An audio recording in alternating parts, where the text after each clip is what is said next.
So, what have we got here? This is a printed grid set for a Nerf tank that I'm making. It's all printed on tiny, my oversized printer, and just wanted to show it running. Awesome. And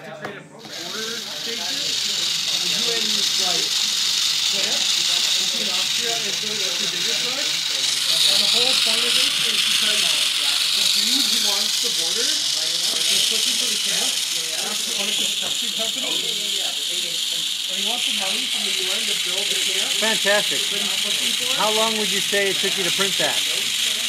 Probably about 10 hours at this point, but I'm hoping to lower it by a lot. And how long would it take to assemble that? It only took less than an hour. Fantastic. Thanks for sharing.